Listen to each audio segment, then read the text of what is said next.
Bonjour, bienvenue dans cette série d'interviews pour la contribution au bien-être des enfants du monde. Alors aujourd'hui je suis de nouveau en Nouvelle-Calédonie, on a un beau soleil, il paraît qu'il pleut à Sydney et qu'il fait très froid en France. Alors eh bien j'ai voulu rencontrer Sophie Guérin qui avec sa technique contribue au bien-être des enfants du monde. Alors d'abord je vais demander à Sophie de se présenter. Oui. Sophie, je t'écoute. Alors bonjour Anne, donc je vais me présenter, je vais présenter mon parcours, comment je suis arrivée à travailler avec les enfants pour leur bien-être. Donc en fait moi au départ je travaille en santé et sécurité au travail, j'ai un diplôme là-dedans, donc je travaille avec les salariés dans les entreprises et j'essaie de contribuer à leur bien-être. Donc je travaille sur l'organisation de l'entreprise au départ, voilà. J'y suis venue parce que je me suis aperçue que dans les entreprises, donc chez les adultes, dans le monde des salariés, il y a beaucoup de mal-être. Voilà, donc ça c'est ma formation première. Mon autre profil en fait, c'est que je suis comédienne depuis 20 ans maintenant. Ça c'est génial. Qui n'a rien à voir en fait, hein, mais voilà, comédienne par passion. Et du coup, j'ai des outils de savoir-être comportemental, se représenter en public, l'image de soi et toutes ces choses-là. Et en rencontrant les salariés dans les entreprises, je me suis dit, mais le problème vient de là. Le problème au départ, sur ce mal-être, peut venir d'une mésestime de soi, d'un manque de confiance, d'un problème dans l'image qu'on va renvoyer, d'un problème dans la représentation qu'on veut faire de soi, etc., etc. Tu m'avais dit au préalable, un petit peu avant qu'on commence cette interview, que tu t'étais aperçu qu'il y avait un gros problème de santé morale dans les entreprises. Oui, en Calédonie, c'est vrai. Enfin, en Calédonie et ailleurs, hein, mais c'est vrai qu'en Calédonie, c'est relativement nouveau. On en parle depuis pas très longtemps. Et parce que je mets en place ce qu'on appelle des évaluations des risques professionnels. Donc en fait, je vais voir les conditions de travail des salariés et on travaille sur la sécurité physique et la sécurité morale. Et je me suis aperçue en faisant ces audits, hein, c'est des audits, que les salariés avaient beaucoup tendance à me prendre un petit peu à part et me dire mais en fait physiquement ça va, tout va bien, on est protégé, on a des bons échafaudages, on a des choses qui tiennent la route, etc. Au niveau réglementaire on est bon. Mais dans la tête, dans le bien-être, dans le moral, c'est là que ça va pas, c'est là que ça pêche. Donc je me suis spécialisée là-dedans, plus parce que ça... Et donc t'es venue l'idée Alors l'idée en fait de mettre en place, après, un petit peu à part, des ateliers. Donc des ateliers pour adultes. En leur disant, bon bah voilà... on va travailler sur la confiance en vous, la relation aux autres, l'image que vous représentez, les masques que vous portez. Voilà, on va travailler sur tout ça. Avec les outils du théâtre, du coup, que moi j'ai. Donc ça se combine un petit peu. Voilà, j'ai à la fois cette approche entreprise et à la fois ta passion et en fin de compte ta formation. Exactement. Et les outils sont là, quoi. Et alors, je vais te couper. Maintenant que tu parles donc là des adultes, parce que je trouve que c'est quand même un point important. On a tous déjà été enfants, mais surtout ce sont les adultes qui éduquent les enfants et qui doivent leur montrer leur exemple. Et là, tu en es arrivé, donc je vais arriver à la question que je pose à tout le monde. Quelle est ta contribution au bien-être des enfants du monde? Ouais, alors j'ai mis en place des ateliers pour les enfants. De la même façon. Pas tout à fait les mêmes, forcément, parce que je ne vais pas travailler de la même façon.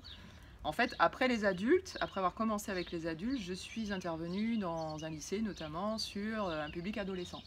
D'accord. Et là, je me suis aperçue, c'était un public qui avait du relationnel client, etc. Donc on travaillait sur le comportemental, etc., le non-verbal. Et je me suis aperçue qu'il y avait une grosse mésestime de soi, vraiment, voilà, qui du coup amenait tous les comportements... relationnels, etc., qui vont pas et qui vont avec. Et du coup, je me suis dit, bon, ok, donc adolescent, il y a là, autant prendre la problématique, entre guillemets, à la base et faire en sorte que les enfants soient bien dans leur basket dès le départ. Donc, j'ai proposé, en fait, ces ateliers à la demande des parents, parce que ce sont des parents qui m'ont demandé ça, de le monter pour les enfants. Donc, des enfants qui peuvent avoir une timidité, un problème dans le relationnel aux autres, du coup, un langage... pas très aisés dès qu'ils prennent la parole en public, des enfants qui ont tu vois, une côté très introverti, voilà. Donc c'est des enfants qui ont un petit peu cette démarche-là, qui viennent du coup dans mes ateliers depuis l'année dernière, c'est assez récent, c'est depuis 2016 que j'ai mis ça en place. Et quels sont les résultats alors? Eh ben ça marche. Ça marche, Ouais. Tant mieux, ça marche, on trouve une nouvelle technique pour le bien-être des enfants du monde. Ouais, ça marche. C'est-à-dire que c'est hyper ludique, les enfants ne s'aperçoivent pas parce que c'est par le biais des outils du théâtre, donc ils ont l'impression de jouer. Mais sauf qu'on joue pas, enfin on joue, mais on joue pas à jouer un rôle, on est dans son rôle à soi, on se regarde, on est dans une introspection et on regarde ses émotions, on regarde son écoute, on regarde beaucoup le relationnel à l'autre, la gêne que peut occasionner une situation ou quoi. Et on progresse en fait, on avance. Alors moi je vais dire que j'ai pas vu les ateliers donc, de Sophie, mais j'ai assisté puisque j'aide une professeure de français donc, dans le lycée de mon fils à Sydney, et nous avions engagé quelque part donc quelqu'un du théâtre. Et nous avons mis en place une petite, une petite scène, mais avant il y avait les échauffements. Et j'avais trouvé ça formidable auprès des ados. Effectivement, j'avais vu comme quoi faire des échauffements, rien que les échauffements, apportaient un bien-être. Ah ouais, et ils en ont redemandé. Ouais. Donc, non, le théâtre, c'est vraiment un super outil.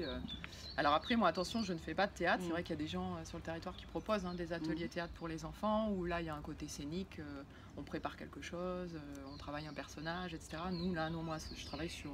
oui, le développement personnel de l'enfant. C'est beaucoup plus développement personnel et travailler sur soi. Et ça, je ne le répéterai jamais assez, développement personnel à tous les âges. C'est clair. C'est clair. Et tout petit. Et on s'aperçoit même que les... Alors moi, l'atelier que j'ai monté l'année dernière, là, et que je vais proposer l'année prochaine, enfin cette année, là, en 2017, il s'adresse plus à des enfants entre 8 et 12 ans, parce que c'est le public qui m'a été, qui est venu à moi. Et c'est vrai qu'on s'aperçoit déjà le stress chez ces enfants-là, le stress occasionné par leur vie de tous les jours, leur planning surchargé, on s'aperçoit qu'ils sont stressés, quoi. Moi ça m'impressionne et ça m'inquiète. Enfin, je me dis, bon, il faut aussi leur faire prendre conscience, leur faire prendre ce recul, ce que je fais pour les adultes, tout bonnement dans les entreprises quand je suis avec des salariés. Voilà, prise de recul, attention, non, c'est bon, l'essentiel il est peut-être pas là, l'essentiel, attention, gestion des priorités. Ouais, on s'aperçoit qu'on a des enfants stressés. Ok, bon, est-ce que tu as quelque chose à rajouter, Sophie? Non, écoute, je peux profiter de la vidéo pour dire qu'effectivement, je vais remettre en place ces ateliers adultes et enfants en 2017, ce sera la deuxième année, qu'il faut en parler un petit peu parce que c'est vrai que c'est assez nouveau. Tout ce qui contribue au bien-être des enfants du monde, voilà. Faites passer, donc divulguez la vidéo. C'est ça. Et voilà, j'attends des enfants avec plaisir et voire même je vais peut-être essayer aussi de développer un créneau un petit peu spécial sur les enfants 10, on en avait parlé toutes les deux. Ouais. Donc les enfants tu peux peut-être expliquer, dyspraxiques, dysphasiques, ceux qui ont des difficultés particulières, des spécificités qui leur amènent des difficultés du coup, et créer un petit groupe rien que pour eux, j'aimerais mettre ça en place cette année, en 2017, on va essayer de faire ça. Ok Sophie, voilà. Écoute, tu es une merveilleuse personne. Merci. Moi je conseille donc de suivre les ateliers. Et je dois dire qu'à travers cette série d'interviews, ça m'amène à rencontrer des gens avec beauté de cœur. C'est fantastique et tout ce que, en fin de compte, on peut mettre en place au bien-être des enfants du monde quand on cherche, quand on met ses passions. Toi c'est le théâtre.